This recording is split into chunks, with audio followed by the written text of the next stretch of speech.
Hello everyone. सबसे पहले आप सभी को मेरा प्यार भरा नमस्कार। स्वागत है आप सभी का एक बार फिर से मेरे न्यू इन्फॉर्मेटिव वीडियो में। आज हम बात करेंगे पोषण ट्रैकर एप्लीकेशन में लाभार्थी को लगने वाले वैक्सीनेशन के बारे में, टीकाकरण के बारे में। जैसा कि आप सभी बहनें जानती हैं कि हमारे लाभार्थी बच्चे और प्रेग्नेंट वुमेन को समय समय पर वैक्सीनेशन के टीके जो हमारे रहते हैं वो लगते रहते हैं। तो उन टीकाकरण को हमें पोषण ट्रैकर एप्लीकेशन में लाभार्थी के नाम पर कैसे ऐड करना है, किस प्रकार से भरना है, और जो हमारे छूट चुके हैं बच्चे और गर्भवती माताएं जिनका टीकाकरण अब पूरा हो चुका है लेकिन हमारे पोषण ट्रैकर एप्लीकेशन में हमने अभी तक टीकाकरण नहीं भरा है, तो उनका टीकाकरण हमें पोषण ट्रैकर एप्लीकेशन में किस प्रकार से भरना है, तो इस बारे में वीडियो में पूरी जानकारी दे रही हूँ। तो कृपया वीडियो को पूरा देखिएगा।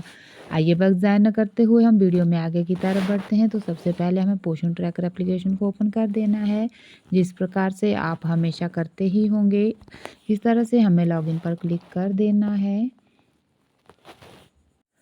तो आप देख सकते हो हमारा पोषण ट्रैकर एप्लीकेशन ओपन हो चुका है। तो सबसे पहले हमें बेनिफिशियरी पर क्लिक कर देना है। जैसे ही हमें बेनिफिशियरी के लिए कोई भी काम करना होता है तो सबसे पहले हमें बेनिफिशियरी पर क्लिक कर देना है, और बेनिफिशियरी को क्लिक करने के बाद इस तरह से हमारे पास हमारे सभी बेनिफिशियरी की इस तरह से हमारे पास कॉलम आएंगी कि हमें किन बेनिफिशियरी का जो है टीकाकरण हमें आज भरना है। तो आज हमें भरना है टीकाकरण 0 से 6 मंथ के बच्चे का।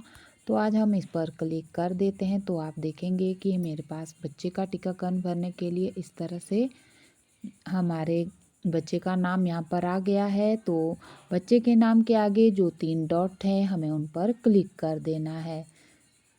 तो इस तरह से आप 3 डॉट पर क्लिक करेंगे तो आप देखेंगे कि हमारे पास यहाँ पर इस तरह के ऑप्शन आ रहे हैं। हमें बच्चे की जो वैक्सीनेशन डिटेल है उसे भरना है। तो हमें तीसरे नंबर पर जो डिटेल दी गई है ऐड वैक्सीनेशन डिटेल, इस पर क्लिक कर देना है। जैसे हम इस पर क्लिक करेंगे तो हमारे पास इस तरह से हमारा जो लाभार्थी है उसका नाम आएगा, और इस तरह से हमारे पास ड्यू हो चुके जो हमारे टीकाकरण है उनकी लिस्ट आएगी। तो हमें इन सभी टीकाकरण को किस तरह से भरना है, तो बहनों इसके लिए हमें टीकाकरण कार्ड जो रहता है मातृ शिशु सुरक्षा कार्ड, तो वो हमारे सामने होना चाहिए, या फिर हमें प्रॉपर जानकारी होनी चाहिए कि टीकाकरण किस तारीख को हुआ था। तो उसी के रिगार्डिंग हमें यहाँ पर टीकाकरण की डेट भर देनी है। तो सबसे पहले हमें यहाँ पर भर देना है। तो ये देखिए हमारे पास इस तरह से कितने बहुत टीकाकरण है जो ओवरड्यू में जा चुके हैं। तो हमें इन्हें टाइम टाइम पर भरना होता है। तो मैंने भी इन पर ध्यान नहीं दिया, तो मेरे पास भी इस तरह से लंबी लिस्ट आकर खड़ी हो चुकी है। तो सबसे पहले हमें BCG को भरना होता है, लेकिन हम BCG अब जो हमारा है पिछड़ चुका है, बहुत पहले लगा हुआ है। BCG हमारा चौथे महीने में लगा है, तो वो डेट अब यहाँ से आगे जा ही नहीं पा रही है। तो बहनों ये गलती हम करते हैं, टीकाकरण को छोड़ देते हैं और इस तरह से हमारा टीकाकरण हो ही नहीं पाता है। तो अब हम BCG और फर्स्ट वाली जो डेट हमारी रहती है वैक्सीनेशन की वो नहीं भर पा रहे हैं। तो बहनों यदि आपके भी टीकाकरण अभी तक ड्यू है, ओवर ड्यू में जा चुके हैं, तो जल्द से जल्द उन टीकाकरण को यहाँ पर भर दीजिए, नहीं तो इस तरह से हमारी ये ओवरड्यू में चले जाएगी। तो अभी मैं सेकंड जो हमारा लगता है टीकाकरण OPV सेकंड, पेंटावेलेट सेकंड और हमारा जो FIPV सेकंड, PCV सेकंड, इसकी डेट भर देती हूँ। तो इसकी डेट है मेरे पास 11 से 25, 11/6/25 है इसकी। तो इस तरह से हमें कर देना है।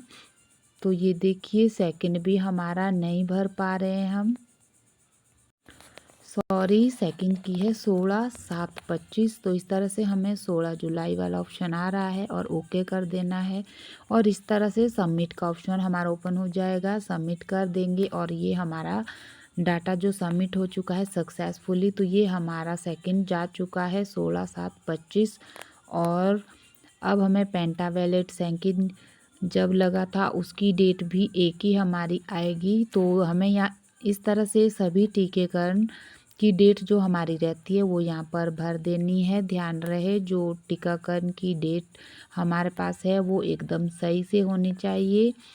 तो इस तरह से हम जब भर देते हैं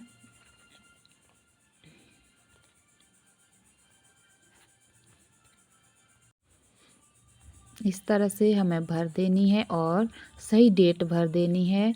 और डाटा सक्सेसफुल हमारा हो चुका है। अब हमें थर्ड डेट भर देनी है। पेंटावेलेट थर्ड हमारा कब लगा था बच्चे को, ये लगा है हमारा 23/9/25 को। तो इस तरह से हमें सभी टीकाकरण की डेट इस तरह से भर देनी है, सबमिट कर देनी है और हमारी जो ओवर ड्यू वाली लिस्ट है वो अपने आप ख़त्म हो जाएगी। तो यदि आपके भी इस तरह से टीकाकरण अभी तक रह चुके हैं तो आप भी अपने बच्चों का टीकाकरण इस तरह से भर सकते हो। तो आपका ड्यू रहता है, मेरा भी बहुत सारे बच्चों का इस तरह से ड्यू था तो मैंने भी यहाँ पर सबमिट कर दिया है। तो बहनों ये थी हमारी आज की जानकारी। तो उम्मीद करती हूँ आपको जानकारी अच्छी लगी होगी। यदि आपको मेरी वीडियो से हेल्प मिलती है तो कृपया करके कमेंट में अवश्य बताइएगा।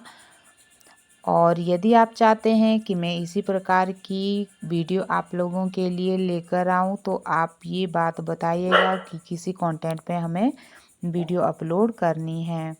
तो मिलती हूँ ऐसी ही इन्फॉर्मेटिव वीडियो में आप लोगों के लिए नई नई जानकारी लेकर। तब तक के लिए जय श्री कृष्णा।